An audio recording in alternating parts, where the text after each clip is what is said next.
Wśród największych nazwisk literatury światowej znajduje się Fiodor Dostojewski, powszechnie uznawany za jednego z najwybitniejszych powieściopisarzy w historii. Jego fikcja niesie niezwykłą głębię analizy ludzkiej psychiki, szczególnie gdy ta konfrontuje się z systemami społecznymi i politycznymi, które definiują współczesny świat.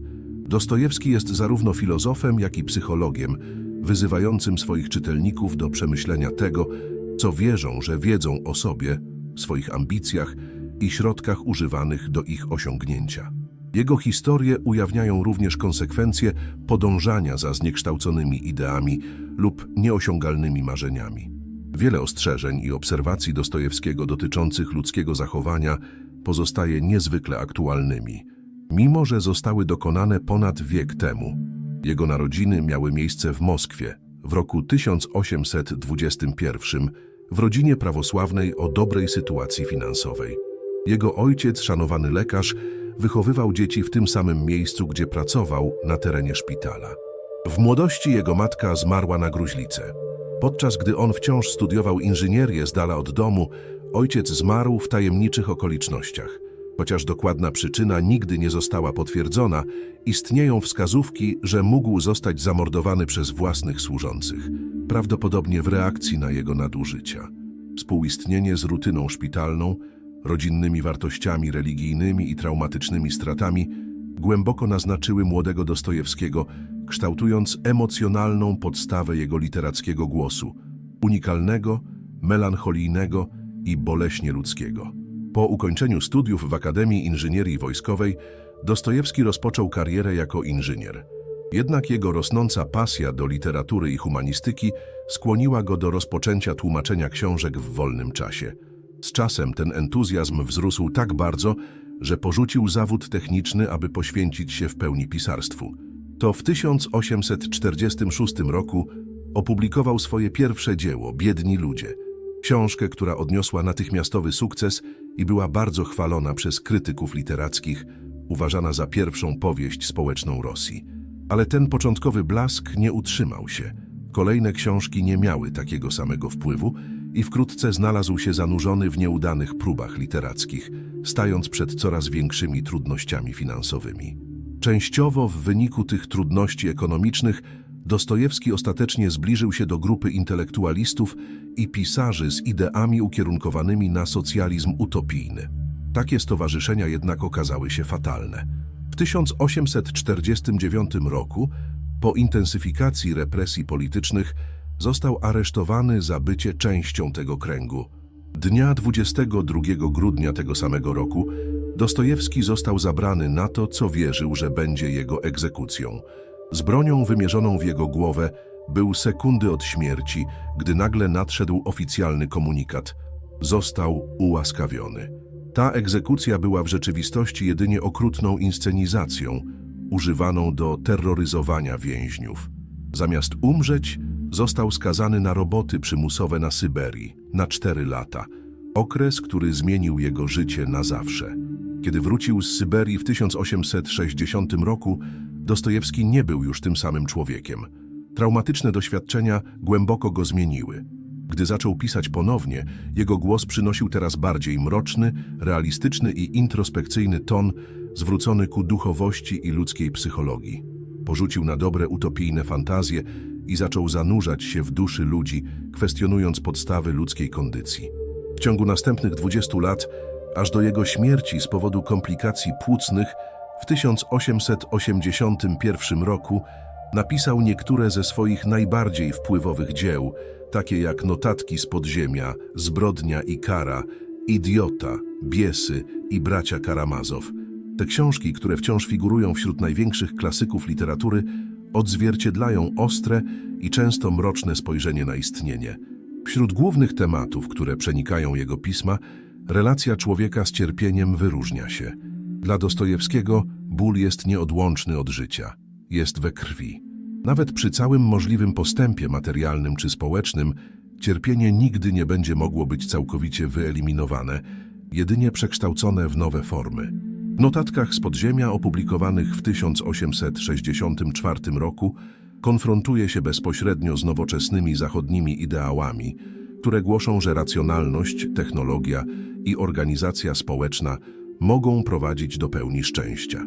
Protagonista, emerytowany urzędnik publiczny znany jako człowiek z podziemia, pisze dziennik pełen goryczy, pogardy i egzystencjalnego dyskomfortu, kategorycznie odrzucając wygodne iluzje, które podtrzymują życie innych ludzi. Postać człowieka z podziemia, przedstawiona przez Dostojewskiego, jest pochłonięta głęboką urazą. Odrzuca fałszywe pociechy i próbuje w agresywny sposób zmusić innych do zobaczenia tego samego absurdu i niezadowolenia, które on widzi w świecie. Jego frustracja nie jest tylko z ludźmi wokół niego, ale z samą ludzką kondycją, uwięzioną między rozumem a irracjonalnymi impulsami. Według Dostojewskiego cierpienie nie jest przeszkodą do pokonania, jest istotną cechą ludzkiej egzystencji. Bez względu na to, jak bardzo rozwinie się cywilizacja lub jak wygodne staną się życia, cierpienie zawsze znajdzie nowy sposób, aby się zamanifestować. Człowiek lubi tylko liczyć swoje nieszczęścia, napisał, nie kalkuluje swojego szczęścia. Dla niego żadna struktura materialna, ani model społeczny nie będzie w stanie uwolnić ludzkości od bólu i nieszczęścia. Dlatego poszukiwanie doskonałego społeczeństwa, wolnego od cierpienia, jest skazane na porażkę. Zamiast tego Dostojewski używa człowieka z podziemia do ostrego krytykowania doktryn nihilizmu, racjonalizmu i utopii, wszystkich ideologii, które negują jakikolwiek głębszy sens duchowy i stawiają rozum i własny interes jako najwyższe przewodniki dla ludzkiego postępowania. W jego wizji, w miarę jak próbujemy rozwiązać stare bóle za pomocą nowoczesnych rozwiązań, tylko tworzymy nowe problemy, często bardziej złożone i niebezpieczne niż poprzednie. Nie żeby postęp lub poszukiwanie ulepszeń były koniecznie złe, ale bez rozważenia ograniczeń ludzkiej natury, te próby kończą się karmieniem jeszcze bardziej samego cierpienia, które pragną ugasić. W notatkach z podziemia Dostojewski pisze emblematyczną prowokację. A teraz pytam, czego można oczekiwać od człowieka obdarzonego tak dziwnymi cechami?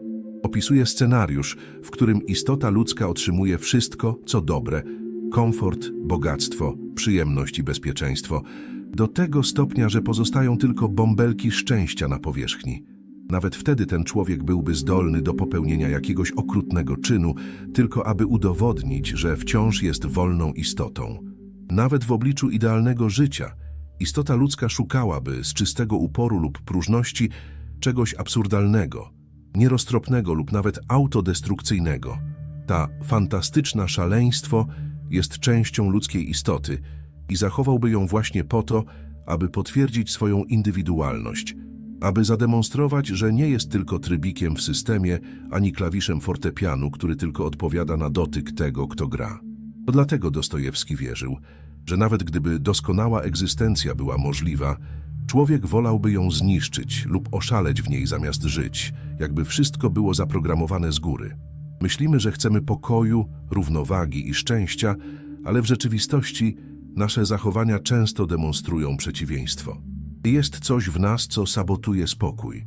Za każdym razem, gdy mamy szansę być szczęśliwi, kończymy tworząc powody do narzekania, martwienia się lub autosabotażu.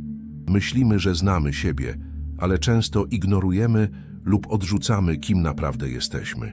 A kiedy zdajemy sobie z tego sprawę, trudno jest stawić czoła tej prawdzie. Ta konfrontacja między tym, kim myślimy, że jesteśmy, a kim naprawdę jesteśmy, pogłębia się w Zbrodni i karze, jednym z arcydzieł Dostojewskiego, opublikowanym w 1866 roku. Powieść kręci się wokół Raskolnikowa, zubożałego byłego studenta prawa, którego matka i siostra ponoszą wielkie ofiary, aby mu pomóc, włącznie z planowaniem korzystnego małżeństwa, aby zapewnić mu stabilność. Ta sytuacja jednak tylko zwiększa poczucie wstydu i dyskomfortu u Raskolnikowa. Pod wpływem nihilistycznego i racjonalistycznego poglądu na życie zaczyna odrzucać wszelkie odniesienia religijne lub duchowe. W oparciu o tę ideę przekonuje samego siebie, że zabicie okrutnej lichwiarki i zgromadzenie jej pieniędzy byłoby uzasadnione, jeśli końcowy wynik przyniósłby korzyści większej liczbie osób. W jego logice zabójstwo byłoby środkiem do osiągnięcia większego dobra, pomocy jego rodzinie, zainwestowania w swoją karierę i w przyszłości czynienia dobra na jeszcze większą skalę. Wierzył, że należy do moralnej elity, która może łamać zasady w imię postępu. W ten sposób, z chłodną racjonalnością, popełnia zbrodnie, zabijając nie tylko kobietę, ale także jej przyrodnią siostrę, która pojawia się przypadkowo w niewłaściwym czasie. Ale emocjonalna rzeczywistość, która następuje, niszczy całą tę teorię. Ogarnięty wirem winy i niepokoju, Raskolnikow odkrywa, że nie posiada emocjonalnej siły, którą sobie wyobrażał. Nie jest bezwzględnym człowiekiem, którego idealizował, jest przeciwnie wrażliwy, bezbronny, niezdolny do zniesienia ciężaru własnego czynu. Aby nie oszaleć, w końcu oddaje się policji. Historia Raskolnikowa służy jako ostra krytyka idei, że rozum i własny interes mogą być jedynymi kryteriami definiującymi moralność i tożsamość. Chociaż wszystkie racjonalne uzasadnienia były po jego stronie, wynikiem była emocjonalna destrukcja, rozpacz i cierpienie. Zbrodnia, nawet racjonalna, pozostaje błędem i nieznośnym ciężarem. Podobnie jak w notatkach z podziemia, Zbrodnia i kara ponownie rzuca wyzwanie fundamentom nihilizmu, utylitaryzmu i nadmiernej wiary w racjonalność jako przewodnika życiowego. Dostojewski zanurza się w wewnętrznych sprzecznościach istoty ludzkiej, pokazując, jak często istnieje przepaść między tym, w co wierzymy, że jesteśmy, a tym, czym rzeczywiście jesteśmy.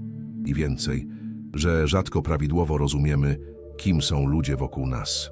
Pozwalając czytelnikowi emocjonalnie połączyć się z Raskolnikowem, mordercą, Dostojewski nie tylko ujawnia kruchość moralną postaci, ale zmusza nas do zobaczenia, jak bardzo on przypomina nas samych.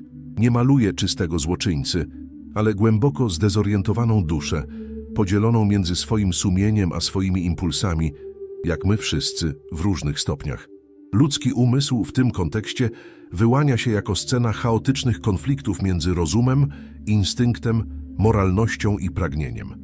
Granica między dobrem a złem, między racjonalnym a irracjonalnym nie znajduje się na zewnątrz, jest w nas. To, czego boimy się w innych ludziach, często jest tylko zniekształconym odbiciem tego, co również nosimy w sobie. Prawda jest taka, że oszukujemy samych siebie. Dążymy do celów, których faktycznie nie pragniemy i często boimy się dokładnie tego, czego najbardziej potrzebujemy. Nasza racjonalność jest krucha i żyjemy małymi szaleństwami każdego dnia, zarówno indywidualnie, jak i zbiorowo. Ideologie religijne lub filozoficzne, idealistyczne popychają nas ku frustracji. Nauka nie może nas uratować. Technologia zamiast nas wyzwalać, tylko przekształca nasze problemy w inne, bardziej wyrafinowane. Mimo to Dostojewski wierzył, że odkupienie było możliwe. Na końcu Zbrodni i kary Raskolnikow odbywa karę 8 lat, lekką, biorąc pod uwagę powagę jego zbrodni, i powieść sugeruje, że jego podróż będzie kontynuowana. Istnieje otwarcie na możliwość odnowy. Przez ból, przez wiarę, przez akceptację siebie, przez współczucie i przez skruchę. Nawet jeśli duża część dzieła Dostojewskiego jest zanurzona w udręce i rozpaczy, zawsze jest iskra nadziei, rodzaj duchowego epilogu, który mimo wszystko wskazuje na możliwość odbudowy. Nawet jeśli jest to niedoskonała odbudowa. W Idiocie, opublikowanym w 1869 roku, powraca do tego wymiaru bardziej osobistego i refleksyjnego poprzez główną postać, księcia Myszkina. W pewnym momencie powieści Myszkin relacjonuje historię człowieka, który, podobnie jak sam Dostojewski, został skazany na inscenizowaną egzekucję. Człowiek miał tylko 5 minut pozostałego życia i w tym ograniczonym czasie doświadczył lawiny uczuć. Podzielił mentalnie swoje ostatnie minuty. 2 na pożegnanie się z przyjaciółmi, 2 na myślenie o sobie, a resztę na obserwowanie świata po raz ostatni. Terror utraty wszystkiego był tak przytłaczający, że paradoksalnie zaczął pragnąć, aby koniec nadszedł szybko, tylko po to, by nie musieć stawić czoła bólowi dostrzeżenia, jak życie było ostatecznie zbyt cenne.